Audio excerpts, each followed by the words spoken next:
Chapter 14 అన్ని కోరికలను తీర్చే కోరిక సెల్ఫ్ రియలైజేషన్ ఫెలోషిప్ అంతర్జాతీయ కేంద్ర కార్యస్థానం లాస్ ఏంజలీస్ కాలిఫోర్నియా అక్టోబర్ 26, 1939 భగవంతుడి మహిమ గొప్పది. ఆయన ఉనికి నిజం. ఆయన్ని ఈ జన్మలో కనుక్కోవచ్చు. మానవుల హృదయాల్లో అనేక ప్రార్థనలు ఉన్నాయి. డబ్బు కోసం, కీర్తి ప్రతిష్టల కోసం, ఆరోగ్యం కోసం, ఇంకా అన్ని రకాలైన విషయాల కోసం.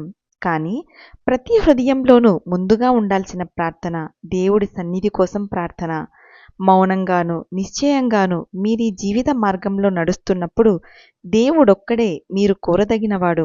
మిమ్మల్ని సంతృప్తిపరిచే ఒకే ఒక లక్ష్యమని మీరు తెలుసుకోవాలి. ఎందుకంటే మీ హృదయంలోని ప్రతి కోరికకు భగవంతుడిలో సమాధానం ఉంది. మీ స్వప్రయత్నం ద్వారా మీ అతి ముఖ్యమైన కోరిక నెరవేరడం అసాధ్యమని మీరు తెలుసుకుంటే మీరు దేవుడి వైపు తిరుగుతారు. ఆ విధంగా మీరు చేసే ప్రతి ప్రార్థన ఒక కోరికను తెలియజేస్తుంది. కానీ మీరు దేవుణ్ణి కనుక్కుంటే మీ కోరికలన్నీ మాయమవుతాయి. ఇంకా ప్రార్థన చేయవలసిన అవసరమే లేదు. నేను ప్రార్థించను చెప్పడానికి ఇది విచిత్రంగా ఉండవచ్చు. కానీ మీ ప్రార్థన ప్రయోజనం ఎప్పుడూ మీతోనే ఉన్నప్పుడు మీరింక ప్రార్థించాల్సిన అవసరం లేదు. ఆయన కోసం ప్రార్థించడంలో, కోరిక నెరవేరడంలో శాశ్వతమైన ఆనందం ఉంది. జీవితపు ప్రయోజనాన్ని గురించి ఉన్న కొన్ని పొరపాటు అభిప్రాయాల వల్ల భౌతిక వస్తుపరమైన కోరికలు ఉద్భవిస్తాయి. ఈ భూమి మన ఇల్లు కాదు. మనం దేవుడి పిల్లలమని, ఆయన ప్రతిబింబంగా తయారైన వాళ్ళమని, మనం తిరిగి మన మూలానికి వెళ్లడమే దైవ సంకల్పమని శాస్త్రాలు మనకి చెబుతాయి.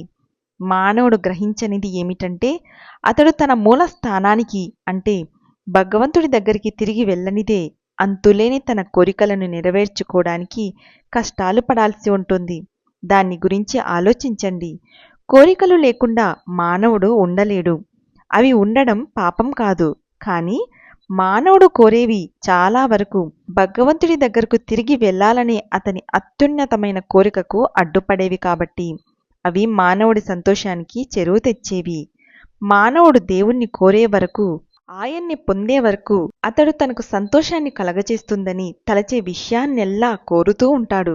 కానీ దైవసిద్ధి పొందిన వాడికి అన్ని కోరికలు తక్షణమే వాటంతట అవే నెరవేరుతాయి. కోరికలలో 2 తరగతులున్నాయి. మనం దేవుణ్ణి కనుక్కోవడానికి సాయం చేసేవి, మనం ఆయన్ని కనుక్కోకుండా నిరోధించేవి. ఉదాహరణకు, ఎవరైనా మిమ్మల్ని కొడితే మీరు ప్రతీకారం తీర్చుకోవాలనుకున్నారు. కానీ ప్రేమ అనే ఉన్నతమైన శక్తిని ఉపయోగించి ఆ కోరికను జయించినట్లయితే ఆ పని దేవుణ్ణి పొందడానికి సాయం చేస్తుంది. అన్ని కోరికలు దివ్యమైన మార్గంలో నెరవేరాలి. ప్రాపంచిక మార్గంలో మీరు వాటిని తృప్తిపరచాలని ప్రయత్నిస్తే మీరు మీ కష్టాలను కొన్ని రెట్లు పెంచుకుంటారు. మీ ప్రతి కోరికను దేవుడికి అర్పించడం మీరు నేర్చుకున్నట్లయితే మీ మంచి కోరికలు తీరే విధంగానూ, చెడు వాటిని మీరు జయించే విధంగానూ ఆయన చూస్తాడు. అంతరాత్మ కన్నా మీ మంచి కోరికల దివ్య గుణం కన్నా గొప్పదైన రక్షణ వేరే లేదు.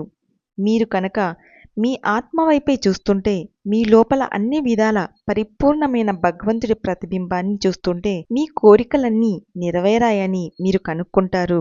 ఆ దైవ చైతన్యం ఉంటే మరే ఇతర విషయ లాభము దానికంటే గొప్పది కాదు. ఆ చైతన్యం మీకు ఉన్నప్పుడు మొత్తం ప్రపంచాన్ని మీకు ఇచ్చినా కూడా మీరు చలించరు.